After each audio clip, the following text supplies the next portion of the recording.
బాపట్ల జిల్లా వేమూరు నియోజకవర్గం మండల కేంద్రమైన బట్టిప్రోలులో వేమూరు నియోజకవర్గ మైనారిటీ హక్కుల పరిరక్షణ సమితి కార్యాలయాన్ని ఆదివారం మైనారిటీ హక్కుల పరిరక్షణ సమితి రాష్ట్ర అధ్యక్షులు మహమ్మద్ ఫరూక్ హుబ్లీ ప్రారంభించారు.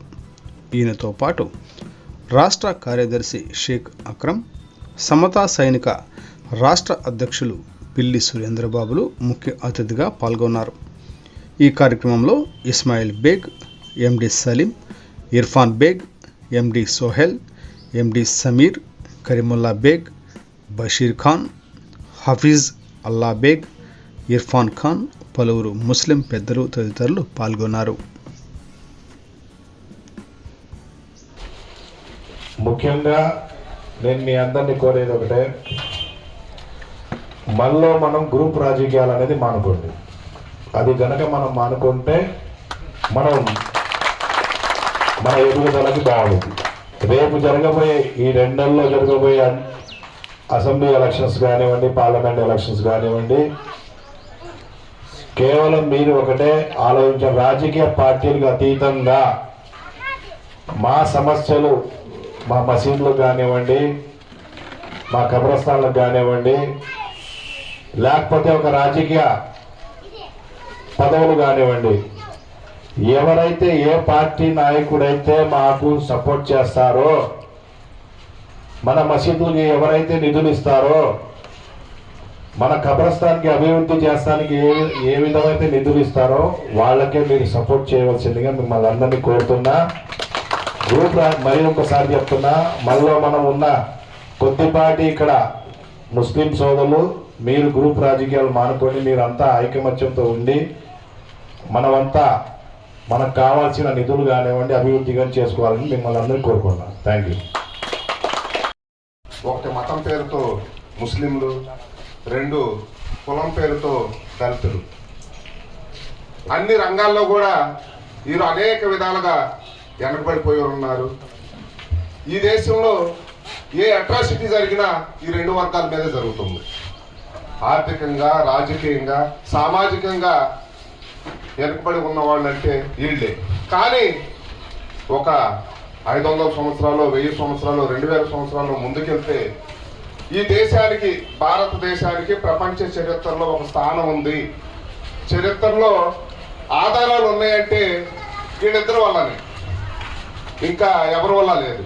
ప్రపంచం గుర్తిస్తుందంటే గౌతమ్ బుద్ధుడిని, అలాగే ది గ్రేట్ అశోక్ చక్రవర్తిని, అలాగే ది గ్రేట్ అక్బర్ని, బాబాసాహెబ్ డాక్టర్ బిఆర్ అంబేద్కర్ గారిని.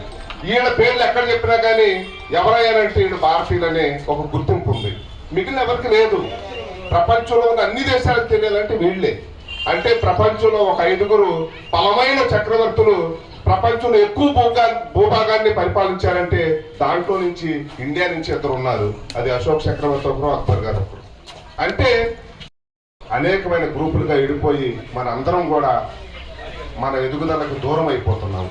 అందుకని చెప్పేసి మరి మైనారిటీ హక్కుల పరిరక్షణ సమితి అధ్యక్షులు మన సుబ్లీ గారు, అలాగే సమతా సైనిక అనేది బాబాసాహెబ్ డాక్టర్ బిఆర్ అంబేద్కర్ గారు 1924లో స్థాపించడం జరిగింది. ఎస్సీ, ఎస్టీ, బీసీ మైనారిటీ వర్గాలకు రక్షణగా వారిని చైతన్యం చేయడం కోసం బాబాసాహెబ్ డాక్టర్ బిఆర్ అంబేద్కర్ గారు స్థాపించడం జరిగింది. బాబాసాహెబ్ డాక్టర్ బిఆర్ అంబేద్కర్ గారు ఈ స్థాయికి రావడానికి అనేక సందర్భాల్లో ఆయనకు మద్దతుగా నిలిచింది ముస్లింలు. ఆయన్ని పార్లమెంటు పంపించడానికి కానివ్వండి, అలాగే జ్యోతిబాయి పూలే వీళ్ళు స్కూల్ స్థాపించడానికి కానీ ముస్లింలు మద్దతుగా నిలబడ్డారు. ఏదైతే ఆయన యొక్క మాట చాలా సింపుల్ గా ఆయన చెప్పి వదిలేశారు. నేను చెప్పాలంటే కనుక, దాన్ని ఇంకా వర్ణించాలంటే కనుక, సైకిల్ అమ్ముకునే స్థాయి నుంచి సైకిల్ మెకానిక్ స్థాయికి దిగిపోయాము, మోటార్ మెకానిక్ స్థాయికి దిగిపోయాము. అదేవిధంగా ఇంతకు ముందు చూసుకుంటే కనుక రెస్టారెంట్స్ అనేది నడిపేవాళ్ళు, లేకపోతే బట్టల కొట్లు, లేకపోతే బట్టల షాపులు అనేవి ఉండేవి. కానీ ఈ రోజున అదే బట్టల కొట్లో పనిచేసే వాళ్ళ స్థాయికి ఈ రోజున దిగజారిపోయాము. అదేవిధంగా చూసుకుంటే కనుక ఏదైతే బిర్యానీ హోటల్స్ నడిపే వాళ్ళు ఈ రోజు లేదు ఆ మొత్తం కూడాను వేరే వాళ్ళ చేతిలోకి వెళ్ళిపోయి అక్కడ మీరు పకాతి అంటే వంట మేస్త్రిలాగా చేరుతున్నటువంటి పరిస్థితి. అదే విధంగా సైకిల్ మెకానిక్ గా చూసుకున్నా, ఏ మెకానిక్ గా చూసుకున్నా ఈ రోజు మన పరిస్థితి ఏంటంటే ఎంత దీనావస్థలో దిగజారుతుందంటే దానికి మూల కారణం ఎవరు అంటే, దానికి మూల కారణం నేను ఎవరిని కూడా నిందించాను, దానికి మూల కారణం మనమే ముందు. ఆ విషయాన్ని మనం గ్రహించాలి. అది ముందు మారాలి. అది మారాలంటే కనుక మనలో విద్య అనేది అందరికన్నా ముందు ప్రాధాన్యత కలిగినటువంటి అంశం. ఎప్పుడైతే సమాజంలో విద్య అనేది వస్తుందో ఆ సమాజం అనేది చేంజ్ వైపుకు దూసుకువెళ్తుంది. కానీ ఈ రోజు చూసుకుంటే మట్టుకు ఏదైతే చైతన్యం ఉందో, రాజకీయ చైతన్యం అని చెప్పేసి అనేక ప్రసంగాల్లో మాట్లాడతామో, ఈ రోజు చూస్తే మా యొక్క రాజకీయ చైతన్యం, నేను ఇలా చెప్పానని చెప్పేసి అన్యదా భావించమాకండి. ఎందుకంటే నాకు ఇలాంటివి అయితే నాకు ఎప్పుడు కూడా నేను ఇలాంటివి కోరుకోను.